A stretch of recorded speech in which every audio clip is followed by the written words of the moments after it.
What's up, guys, and welcome back to my channel. Colby Covington has fired back after Dana White agreed that it is strange. Colby is still ranked in the welterweight division. At the moment, Colby sits at number 14, and the latest rankings update has once again sparked debate among fans and media. The issue gained attention after comments pointing out how unusual the situation really is when you look closely at Colby's recent activity. It was highlighted that in the most recent rankings update, Colby was only moved down one single spot. That decision confused many people, especially considering his lack of fights. Colby has only competed once in the last 752 days, and he lost that fight. Even more surprising, his last win came back in March of 2022. Despite that long stretch of inactivity and limited success, he has remained inside the top 15 of one of the most competitive divisions in the sport. The conversation around the rankings continued with people questioning how other fighters are treated by comparison. Fighters like Jeff Neal have shifted positions, sometimes moving above or below Colby, which only added to the confusion. The general feeling was that the rankings can be inconsistent and difficult to fully explain,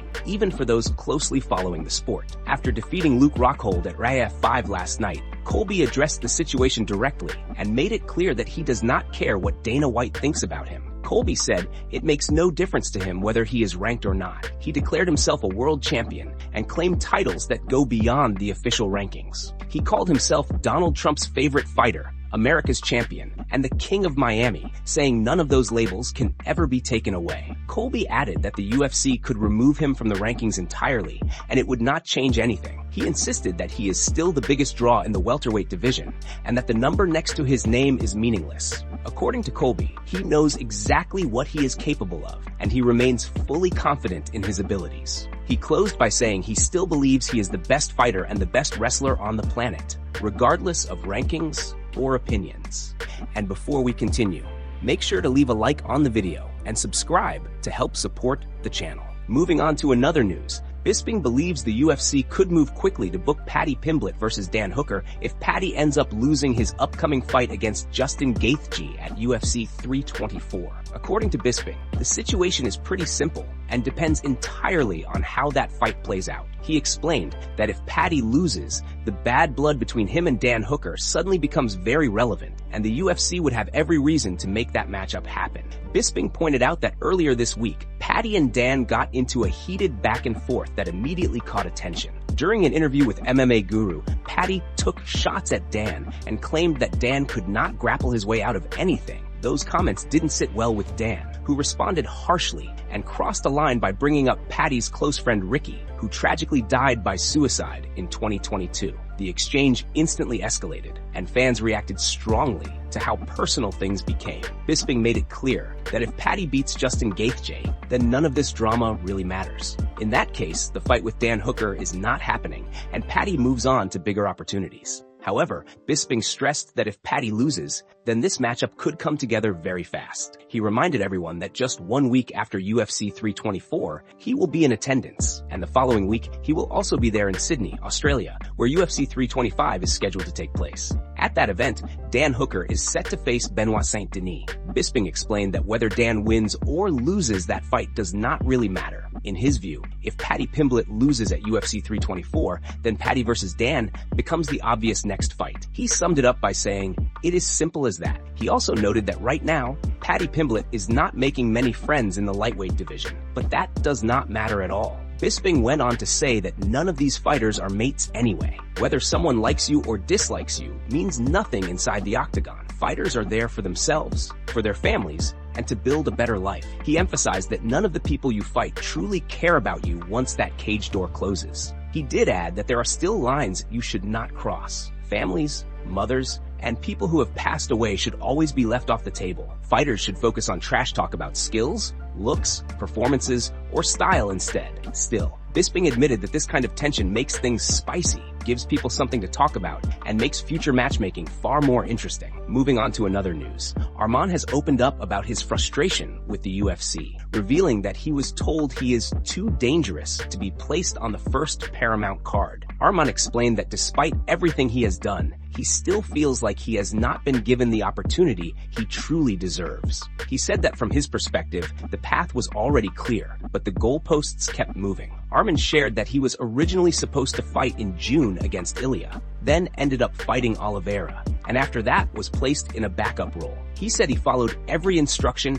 and did everything asked of him. He stayed ready, stayed in shape, and made weight, believing that being the backup would finally lead him to a title opportunity. According to Arman, he was told he was next in line to fight for the belt, only for that plan to suddenly change. When the UFC told him he needed one more fight, Arman said he had no problem with it. He asked them to give him anybody. They gave him Hooker. Arman said he went in there, handled his business, and beat him with ease. He pointed out that he finished the fight by choking him out and made it look simple. In his mind, that performance should have guaranteed him the title shot he was promised. However, Arman explained that instead of confirming the title fight, the UFC came back with another reason to delay things. He said they told him he was too dangerous to be pushed on the first Paramount card. According to Arman, the explanation he was given involved concerns about fights falling through and potential pullouts, and they did not want to risk putting him in that position on such an important card. Arman said at that point, there was nothing left for him to argue about. He accepted it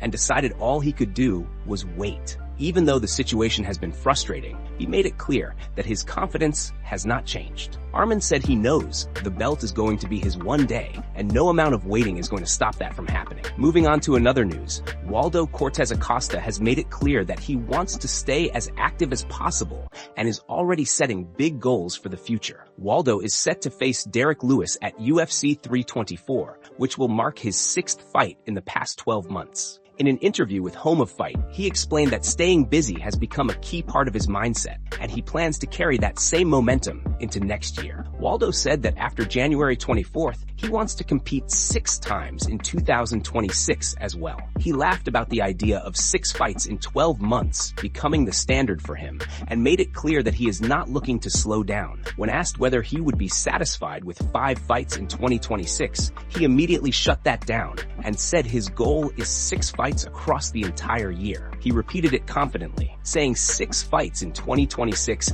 is exactly what he wants. That kind of schedule means a very quick turnaround after the fight with Derek Lewis. Waldo acknowledged that he would likely need to fight again within a month or 2 after UFC 324 to stay on track. He said he is comfortable with that and is ready to fight whenever the opportunity comes. Waldo also talked about his plans to travel to the Dominican Republic, saying he is aiming to go at the end of March or sometime in April. Even while traveling, he plans to keep training wherever he is. He mentioned that he plays basketball regularly, which he believes helps his stamina and overall conditioning. He added that his dad is there as well, pushing him to run and stay active, making it a very demanding but effective environment. According to Waldo, he expects to stay in the Dominican Republic for almost a month. That timeline means he would need to get at least 2 fights in before the end of March to stay aligned with his 6-fight goal. Overall, his message was clear. He wants to fight often, stay sharp, and keep building momentum without taking long breaks. Moving on to another news,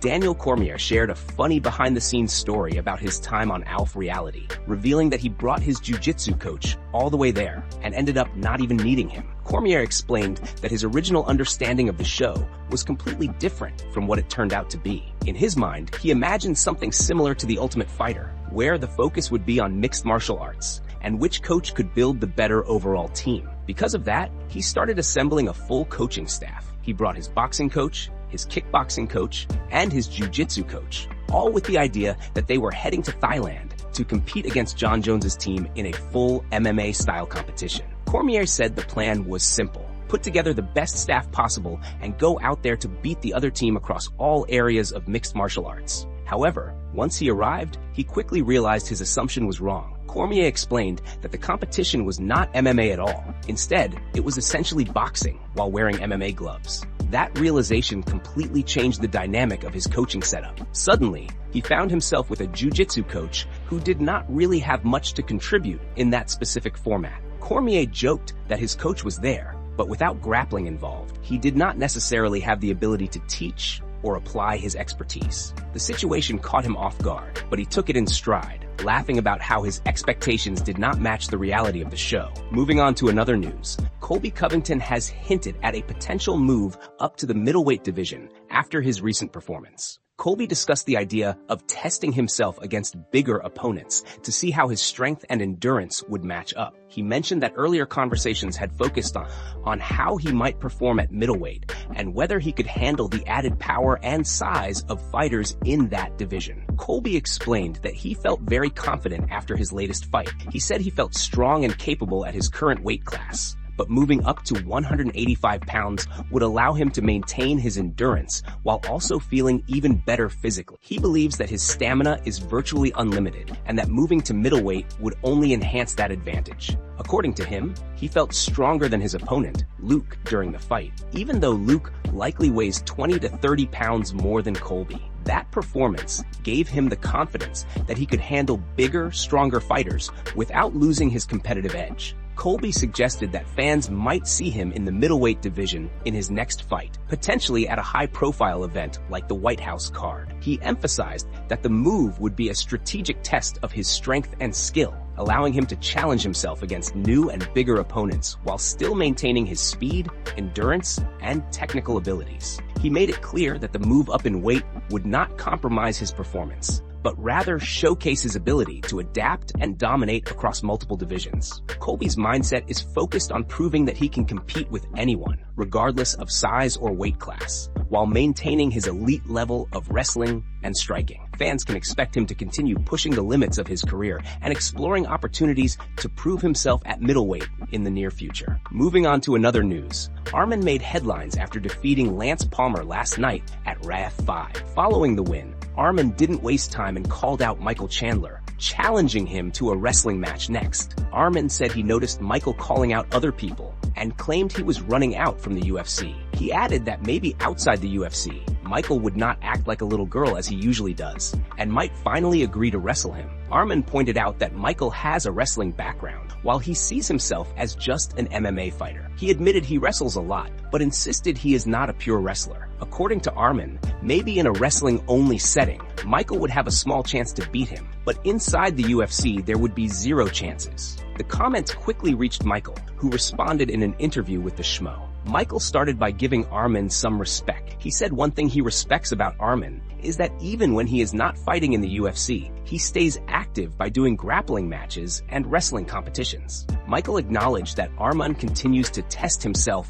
outside MMA and said that activity shows dedication. With that being said, Michael claimed he would smash Arman in a wrestling match after watching his performance that night. Michael admitted Arman looked good, but he also felt Lance Palmer did not look as sharp as he should have. Despite that, Michael doubled down and said Arman would get smashed in the RAF wrestling ring. He added that while the idea sounded fun, his sights are set on something bigger later this summer, and he made it clear fans already know what he is chasing. Arman didn't stay silent. Shortly after the interview circulated online, Arman responded on X by reposting the clip. Along with it, he fired back with a short message, writing that it was a good joke and that he didn't know Mike was a comedian too. The exchange caught fan attention, adding fuel to the tension and keeping debate alive about how a wrestling-only match would play out. Moving on to another news. The tension between Ilia Topuria and Islam Makhachev's camp got a new twist after Ilia reportedly got angry at his former teammate, Alexander Chisov. A few months ago, Chisov, who had previously sparred with Ilia, went viral for leaving his old camp and heading to Dagestan to train full-time with Makhachev's elite team. Fans immediately suspected him of being a spy from Ilia's camp, especially after old photos resurfaced, showing him rolling with Ilia ahead of a potential super fight. Chisov recently spoke with Russian MMA news channel Golos OB MMA and revealed the full story behind the drama. He explained the background, the events that led to Ilia's reaction, and what actually happened during his time with Makhachev's team. According to Chisov, he first traveled to Spain to meet some of his old coaches and get extra work in. He sparred 3 times a week with them, and everything went as usual. Before leaving, he made sure to inform Ilia about his plans, and Ilia was fine with him stepping away from the camp for a short period. During his time in Spain, One of Chisov's coaches suggested he go to Dagestan to train with Islam Makhachev, whose coach is a friend and whose team has strong connections in the region. Chisov agreed, but made it very clear that Makhachev's team should know he was training with Ilia, so no one would think he was spying. He also called Ilia directly to make sure he was okay with it, and Ilia responded, "Okay, do whatever you want. No problem. Let me know how it goes." Chisov trained and sparred with Makhachev, but did not share any secrets about Ilia or his camp. However, the next day, someone from Ilia's team reached out and said Ilia was upset about his decision and didn't want to see him at the gym anymore. Chisov tried to contact Ilia multiple times, including texting him, but Ilia didn't respond. Eventually, he noticed that Ilia had unfollowed him on Instagram, which made Chisov realize the friendship and professional relationship was likely over. This incident adds another layer to the ongoing intrigue surrounding Ilia Topuria and his camp, highlighting how trust and communication are critical in elite MMA teams. Chisov's intentions were clear, but the fallout shows how sensitive these situations can be when it comes to sparring partners and rival camps. Fans continue to watch closely, as any future interactions could have major implications for upcoming matchups in the division.